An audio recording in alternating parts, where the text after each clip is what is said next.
Good morning to yet another week. I can't believe that I'm sitting in November. What's the date today? The 10th, and I'm in a jersey. That's like just not normal for this time of year.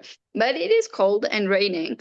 And it's one of those days where I'm like, oh my gosh, why couldn't this have happened yesterday on the weekend? So I can just climb back into bed and be snuggled and all the rest of it because I spent the weekend doing stuff, Yeah, stuff that needed to be done. Would it have killed me if it wasn't done? Probably not, but you do this. And this led me to think about us and busyness and doing projects. I mean, yesterday I was cleaning. Generally on a Sunday, I go through the house and do a cleanup type of thing. But yesterday I was on a different type of mission to clean. And often, especially my oldest, she'll say to me, "Mom, what's going on? Are you cleaning the house or are you cleaning your mind type of thing?" And most of the time, I'm doing both. But yesterday was absolutely, definitely a cleaning the mind thing, cleaning. And it got me thinking about projects. Now, I used to be a project girl, right? I would have a project going all the time, whether I was redoing a tunnel or we were building a pond or whatever the case might be. And I realized I have no projects going at the moment. And I was thinking about that. I was like, okay, so do I have no projects because literally I have no time? Or what's this all about? And I realized right now I don't need a project because I want to say back in the day, not that it was that far long ago, is I was using projects to hide behind if I was busy and if I had something going and if I could achieve something and if I could, that type of feeling, then I was worthy. Then I was, can you see what she's doing type of thing. And it made me realize that how much I've shifted, that I no longer find my worth in projects because I find my worth in myself. And that's what God's taught me to do. And this was quite a big moment for me. So yesterday, while I was cleaning and my cleaning thing, I was like, okay, but there's still clearly something going on.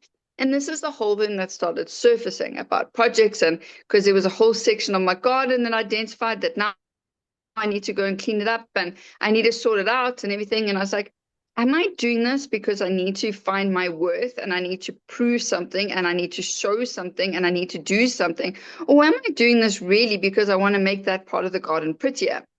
So where else did I go but to the Bible? And the first place I got to was Luke 14, verse 28. And it says, "For which of you desiring to build a tower does not first sit down and count the cost?" Okay, what does that mean? So Jesus isn't talking actually about money here. He's pointing it to intentional. Why are you actually doing this? It says, don't begin a project, a calling, or a mission without first considering why you're doing it and whether it aligns with God's purpose to you. Okay, Carin did step one. Why am I doing this project? Step two, unless the Lord builds the house, those who build in labor, sorry, unless the Lord builds the house, those who build in labor are in vain. This is in Psalms 127, verse 1. So I said here, you're going to be very busy, even with good things. But if God isn't in it, it's an empty effort. This verse cuts right to the heart of it. Don't just start something to feel useful. Start what He's breathing into you. And this kind of led me back to what we discussed a few weeks ago about building something on the right foundation. Am I building this on the right foundation because God has called me to do it, or am I doing it because I'm on my own mission? Same thing here. And then I got to there's a time to be still, something we talk about so often. Psalms 46, verse 10. Be still and know that I am God. Now, this one got to me because being still is not being lazy. Being still is not being worthless. Being still is not showing that you can't achieve anything. And this one was like quite a profound one for me because it actually showed me that being still is being busy in a way, because when I'm still, that's when I connect with the Lord. And that's when I actually hear what His intentions are for me. And then that's when that leads to the steps above it as to whether I should or shouldn't be doing something. But yet, I got to a point where it was like, if I'm being still, it's like, what should I be doing? I need to be doing something. There's got to be something that I should be doing. I should be busy. I should be cleaning. I should be planning. I should be cooking. I should be. No, I shouldn't be. I should be being still. And it was such a great reminder for me yesterday that being still is not being lazy. It's actually something that we're called to do. And it actually is profound in then taking us forward. It's kind of like having a Sabbath on a Sunday. We're not meant to work on a Sunday for a reason. We're meant to rest.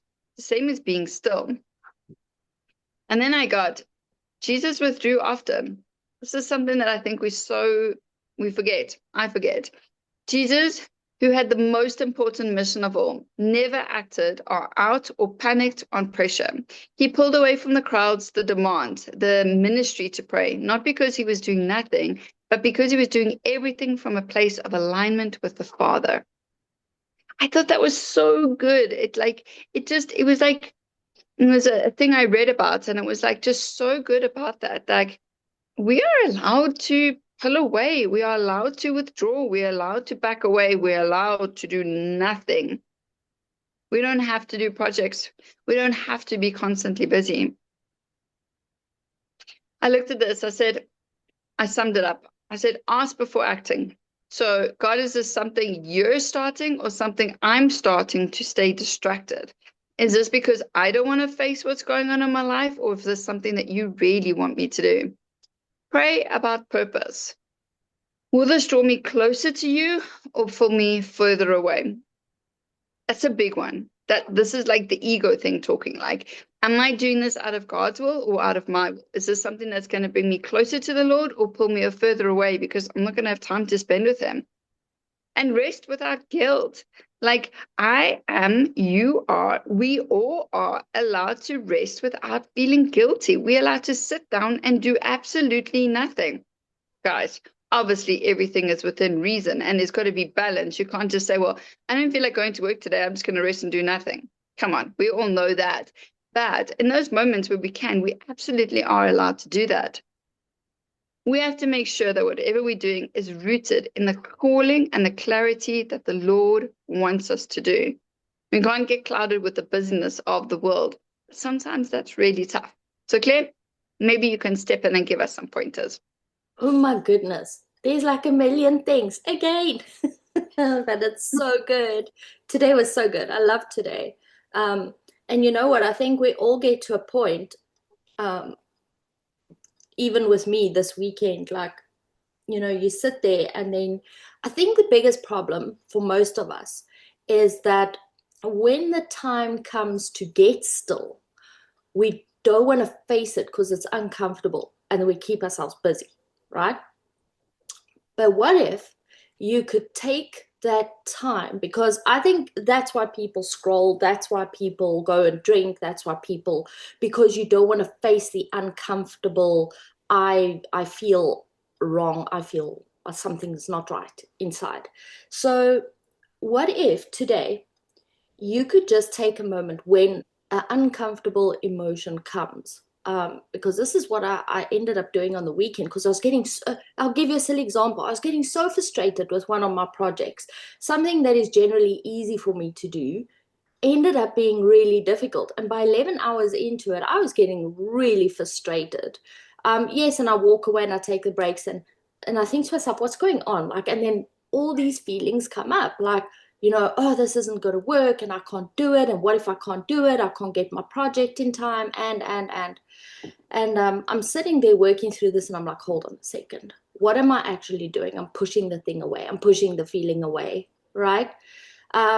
So like Carin says, the keep busy can often disguise the thing that you need to work through to grow, to get better in what you're doing. So what does it look like when you go and sit and have that, okay, quiet feeling?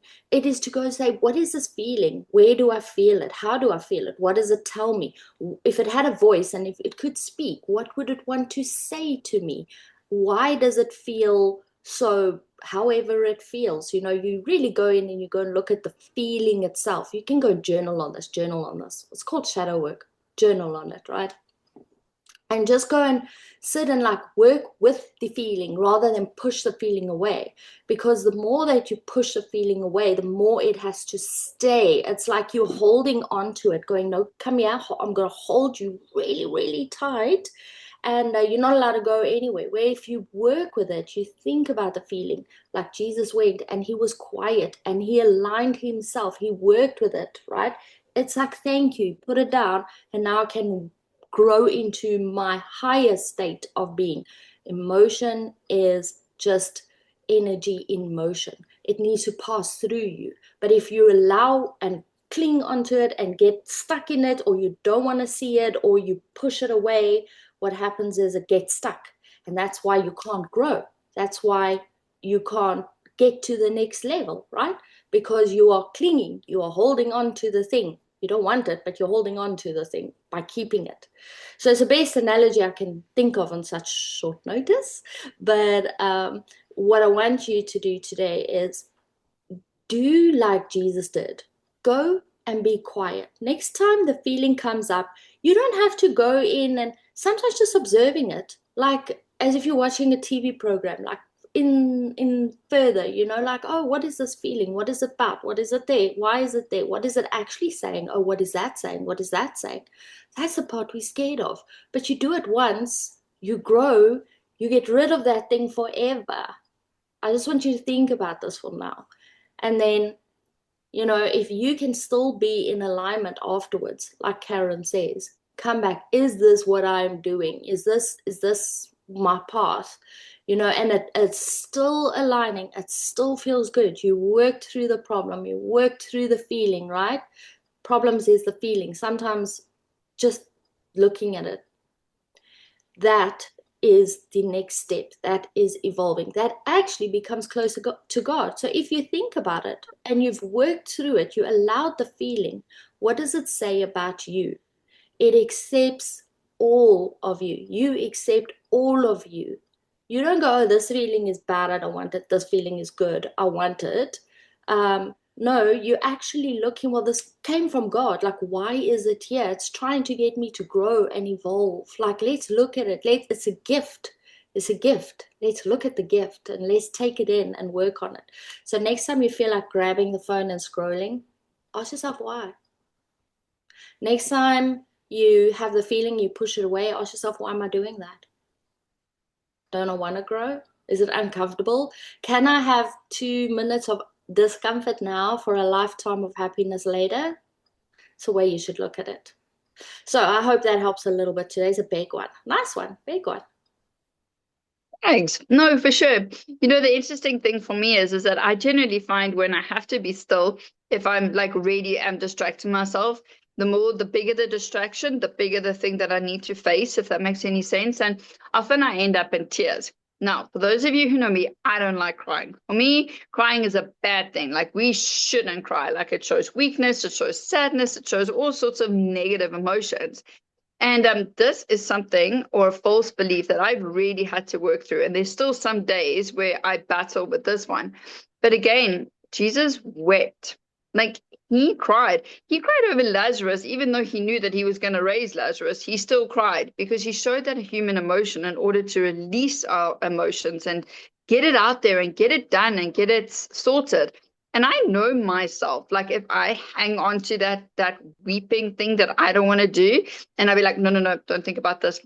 No, we're not going there.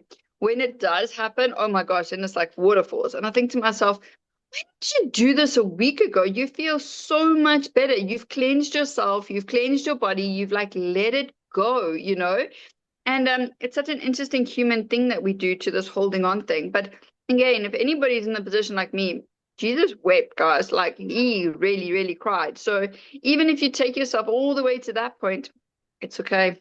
It's okay.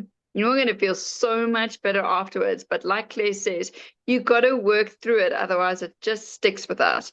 And that's exactly why Jesus left, was to go and work through this stuff, to come back, to be able to be a better disciple. And that's what we're called to do. So, yeah, I really encourage everyone this week. Stop the busyness and just find the stillness and figure out what's going on. I love that. Yeah. Okay, let's begin our week in prayer. Dear Lord Jesus, thank you as always for the opportunity to come together, to be able to grow and to be able to discover more of you. And when we discover more of you, we discover more of us because you live in us. You dwell in us.